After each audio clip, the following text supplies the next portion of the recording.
I was chasing a deal, and the deal was winning. The dashboard clock said 1:14 a.m., the kind of hour when the Texas Panhandle feels like it's holding its breath and the road is a long black thread you pull to keep from unraveling. Between Groom and Amarillo, the old Route 66 runs parallel to the interstate, like an older brother who won't admit he taught you everything. I was doing 68, cruise on, hands light on the wheel, thinking about a sales pitch that had to land at 9 or sharp, or the quarter would limp. In the rear view, the red pinpricks of someone else's life vanished.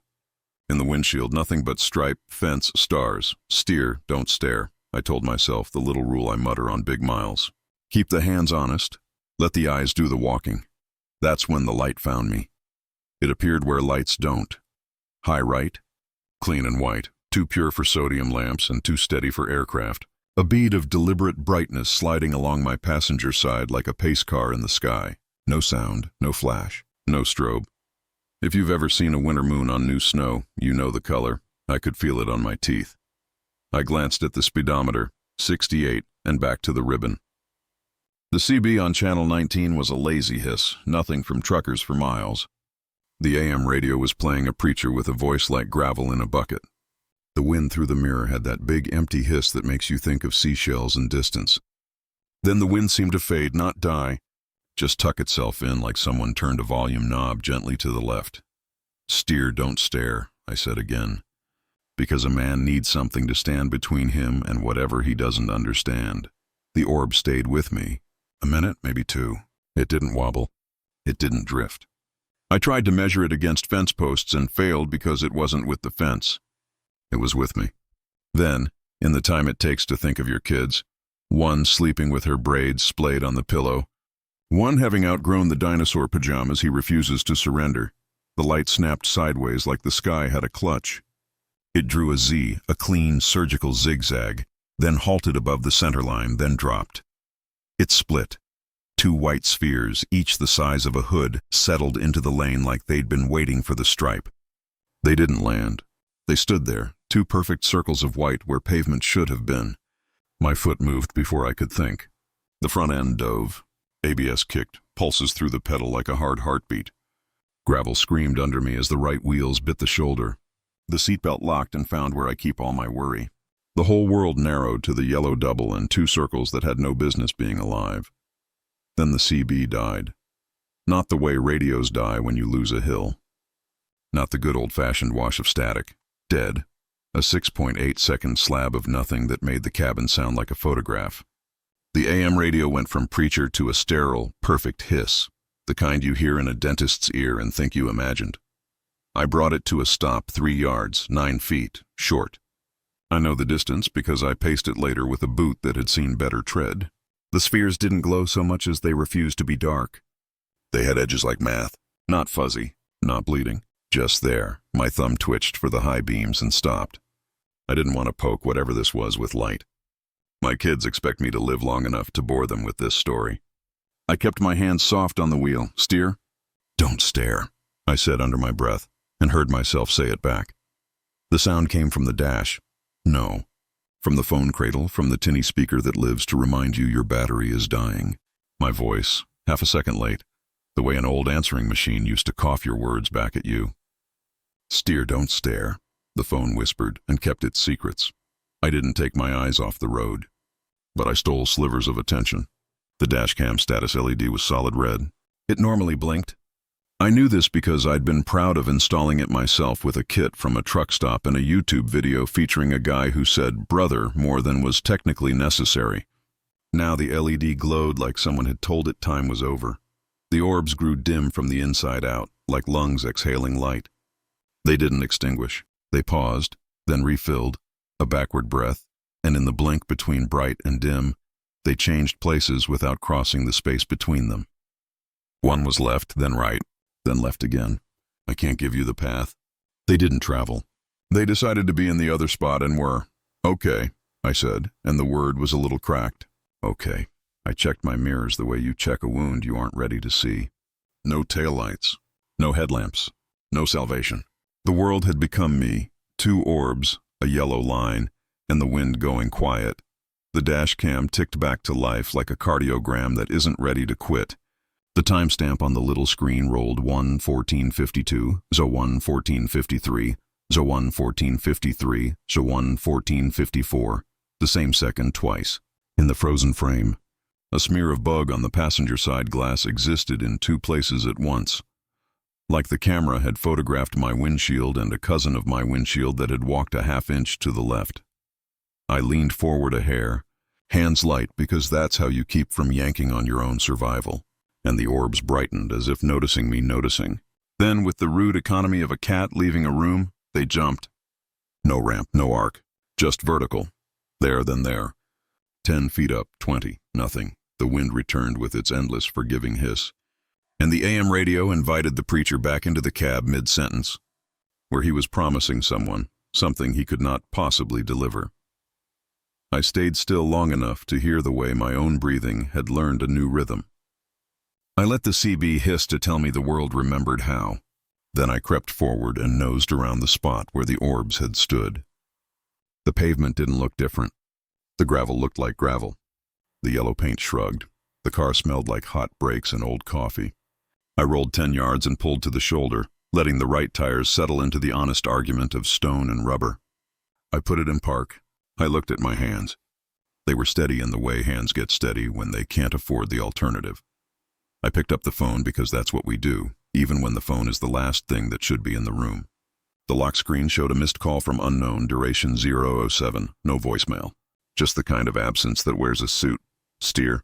Don't stare, the little speaker whispered again, in my voice, half a second behind. I turned the phone face down, because sometimes that is the only control a man gets. You can drive through the Panhandle at night and learn a theology. The towers with the red aircraft beacons are your constellations. The windmills are prayers that never finish. The highway signs are lit scriptures that keep you inside the story. I drove slow, upright, the way you drive when you don't want your body to surprise you. Groom's giant cross sat out there like a polite threat.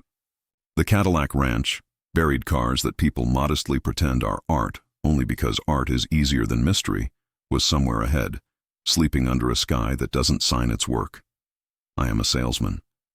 This matters. It matters because being a salesman means living by clocks other people set. It means promising to be in a room in Amarillo by 9 with samples that will make a purchasing manager grin. It means sending your kids photos of famous signs and telling your wife goodnight from a Best Western that smells like 100 other Best Westerns. It means taking the Route 66 spur because there's a part of you that believes the older road is a down payment on luck. It also means keeping receipts. I had one from a gas station with a bent neon ET sign 40 miles back. I pulled it out because I wanted to touch something the world agreed on. The timestamp said 12:42 a.m. My dashboard clock had said 12:41 when I pulled out. A minute and 6 seconds off. Nobody cares about a minute and 6 seconds until two white orbs stand on the stripe and the CB stops for 6.8. Then a minute is a country. Then 6 seconds is a bridge. I didn't phone it in. What would I say? Two lights stood on the road and the air took a coffee break. I put the car in gear and let the gravel sound like a crowd booing and merged back into the part of the night that was ready to have me. The spheres did not return. The wind stayed put. The preacher wrapped up his promise and asked for money, and I turned him off because the night had already asked for enough. Reached Amarillo slightly earlier than fear predicted and later than pride liked. I slept like a man who'd put his back against a door. In the morning, Texas did what Texas does to men who try to tell its secrets. It smiled wide and poured coffee. The meeting was fine. Better than fine. I shook hands and won the quarter and sent a photo of a Route 66 shield to my kids and said I'd be home tomorrow after lunch. The world gave me back its furniture one piece at a time. It should end there. It almost does.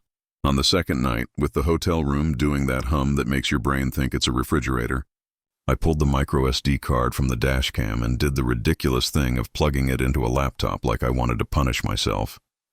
The video played the way videos play when they have nothing to apologize for. Smooth, boring, faithful. Then the moment. The car comes in. The orbs arrive, too bright for the sensor, turning the exposure into a wash that makes the stripe look like rumor. The audio track picks up the wind, the tire noise, the little rattle in my glove compartment that I always promised to fix. And then the audio isn't there. It doesn't smear to silence. It deletes itself. 6.8 seconds of cutout like an editor had stepped in and cleaned the channel with a neat little square of nothing. Then it returns with the tail of my breath. The video loses 1 frame. Then, this is where believers clap and skeptics itch. The timestamp writes or 1:14:53 twice, and the smear of bug on the windshield appears in 2 places in that repeated second, as if 2 versions of my night had agreed to share a frame. I watched it too many times. Then I watched it not at all. On the drive home westbound, the CB popped with trucker chatter for 20 minutes where it usually sings for 5. A guy out of Tucumcari said he'd seen something he didn't feel like joking about. Another called him a liar in the friendly way men call each other liars when they want someone to admit to being scared. The AM band carried a baseball game from a city that didn't deserve a team that year. The wind tried to be faithful and mostly succeeded. I passed the place. I know I did because the fence line changes there and a billboard for a lawyer who loves Jesus more than lawsuits lives where it doesn't help anybody. The pavement didn't tell me secrets. The gravel kept its privacy. I whispered the mantra anyway. Steer, don't stare. The phone, God help me, whispered it back. 7 seconds of a call from unknown found me as I rolled the sign for Cadillac Ranch into my peripheral vision. No message, no loss of signal, no thunderheads muscling the band. Just a measured, courteous 0.07 of event. I hung up without pretending to speak. My wife asked me if I got enough sleep. I said yes. My daughter asked if I saw cowboys. I said 3. My son asked if I got the deal. I said I did. And he asked if that means we can get the video game he's been asking for. The one where your avatar does things you pretend you understand. I said we'd see. They asked about the picture. I sent it. They cheered like small people cheer when you show them a sign. At dinner, over a plate of food that deserved better attention, I remembered the receipt. The Paula's 106 felt like a friendly insult. I took the slip in the video and the missed call log, and I put them in a folder with a name that makes me mad. Lights. Because naming something gives it a leash. Even if it walks you, you start to notice things when you give the night room. You notice the way wind fades when it shouldn't for a second, like the world's inhaling. You notice how the CB's hiss gets clean, not dirty, before it goes away, like something is ironing the static. You notice your own voice in places you didn't put it. You notice you are holding the wheel like it's a hand you don't want to lose. Steer, don't stare, I say when the urge to lean into the weird grabs my collar. It has saved me more than caffeine. It is the seatbelt you wear inside your head. Here's what I won't do. I won't tell you what I saw was not of this earth or was. I won't give you coordinates or mile markers or the make and model of a mystery that did not file a flight plan. I won't tell you to pull over on back roads at 1 a.m. and hope for a church of light to select you. I will tell you 2 orbs stood on the paint and the night went quiet for 6.8 seconds and the Dashcam wrote the same second down twice and a receipt got cheeky with time and my phone enjoys. 7-second conversations with nobody. That's my list. That's what I own. If you listen to public audio archives from the Panhandle because that's your hobby and not your job, and you find a neat little section of 6 to 7 seconds where the band takes a nap, I want to know, but I don't want your links or your coordinates. If your Dashcam ever gives you a second twice, if a bug smear lives in 2 places, if your CB learns how to clean its own hiss just before it shuts up, leave me 1 word in the comments. Lights. No locations. No doxing. No treasure maps. Just the word. I'll read them when I'm too awake to sleep and the house is breathing like an animal that knows me. If you're me, 45 on the road, promising a room your best version of yourself at 9 a.m., and a light paces you and then splits and asks you to stop with more authority than any red light ever could. Here's the only advice I have that won't get either of us sued. Steer, don't stare. Keep the car in your hands. Let the night keep what it can't help showing you. I used to think the old roads were superstitions with pavement. That night, Route 66 taught me a newer superstition. Sometimes the future shows up sideways, stands in the lane and tries to see who you are when the brakes sing. I hope, if it happens to you, the person you are is the one who makes it home. In the end, I made the sale. The kids got their picture. The Panhandle kept its wind. The lights did not ask me for anything else. But every Monday for a month, the phone rang for 0007 and then repented. Every time I drive past a sign that has lived too long for its paint, the radio inhales and exhale. 1 second down, 1 second back. And in the pocket where the Dashcam card lives, there's a second that learned how to be too. I keep my hands easy on the wheel. I look where I mean to go. I let the white lines count for me. And sometimes, when the road is a thread and the world is a throat and the night wants me to choose between control and curiosity, I choose the thing that gets me home. Steer, don't stare.